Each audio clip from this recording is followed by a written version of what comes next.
Over billing کرنے والے dispose افسران کے خلاف 3 سال کی سزا کا بل منظور۔ وفاقی وزیر توانائی اویس احمد خان لغاری کی جانب سے بتایا گیا ہے کہ قومی اسمبلی نے ڈسپوز میں اوور بلنگ پر قانون سازی کی منظوری دے دی ہے۔ وزیر توانائی نے کہا ہے کہ نیپرا ایکٹ میں ترمیم سے ایک اور وعدہ پورا کر دکھایا، اس شخص سے اوور بلنگ اور غلط بلنگ والے افسران کی پکڑ ہو سکے گی۔ سردار اویس لغاری نے مزید کہا کہ آئندہ FIA نہیں نیپرا اوور بلنگ پر کارروائی کرے گا۔ اس حوالے سے نیپرا کے ذرائع نے بتایا ہے کہ FIA کے بلا وجہ ہراسمنٹ سے بچنے کے لیے رولز تبدیل کیے گئے۔ FIA صرف نشاندہی کرے گا اور افسران کی گرفتاری کا مجاز نہیں ہوگا۔ گندم درآمد اسکینڈل کی تحقیقات۔ سابق نگران وزیر خزانہ شمشاد اختر آج طلب گندم درآمد اسکینڈل کی تحقیقات جاری ہے۔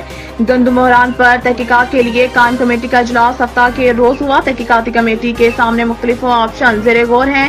ذرائع کے مطابق تحقیقات کے بعد کارروائی کے لیے معاملہ نیب FIA کے سپورٹ کرنے پر بھی غور کیا جا رہا ہے۔ نگران دور کے افراد کو طلب کیے جانے کا امکان ہے۔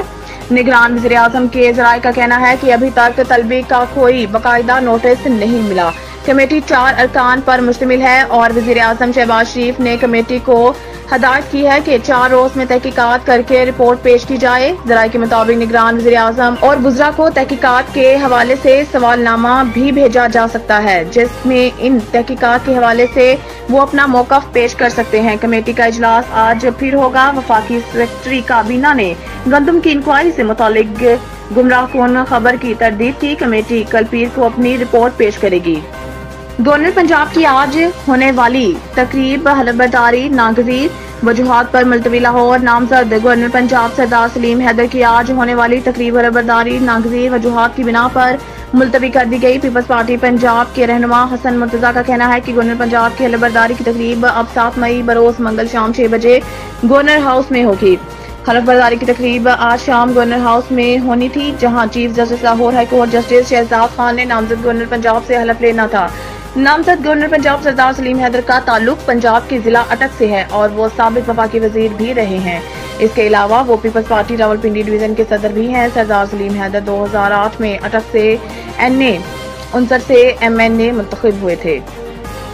ایمل ولی بلا مقابلہ ANP کے مرکزی صدر منتخب۔ ANP کے جنرل کونسل کا اجلاس چیف الیکشن کمشنر افتخار حسین کی زیر صدارت باچا خان مرکز میں ہوا، جس میں متفقہ طور پر ایمل ولی خان کو مرکزی صدر ANP منتخب کر لیا گیا۔ ذرائع کے مطابق ایمل ولی کے مقابلے میں کسی امیدوار نے ANP کے صدارت کے لیے کاغذات جمع نہیں کرائے۔ ایمل ولی کا نام امیر حیدر ہوتی نے پارٹی صدارت کے لیے تجویز کیا تھا۔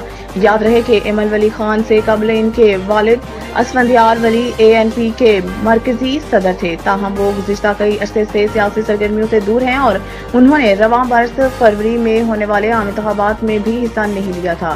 دوسری جانب گزشتہ روز ANP کے مرکزی ترجمان ظاہر خان نے اپنا عہدہ چھوڑنے کا اعلان کیا تھا اور ان کا کہنا تھا کہ ANP کے انٹرا پارٹی الیکشن میں حصہ نہیں لے رہا۔ نوید ٹکا شاپ منشی محلہ چوک۔ نیا انداز، نیا ذائقہ اور معیار ایک ساتھ۔ نوید ٹکا شاپ اپنا پیغام دیتے ہیں، ریٹ وہ جو ہر کسی کی پہنچ میں۔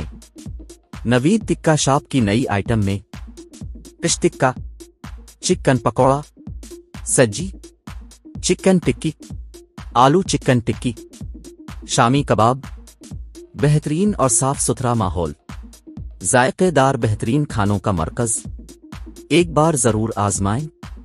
نوید ٹکا شاپ منشی محلہ چوک، مندی بہاؤدین۔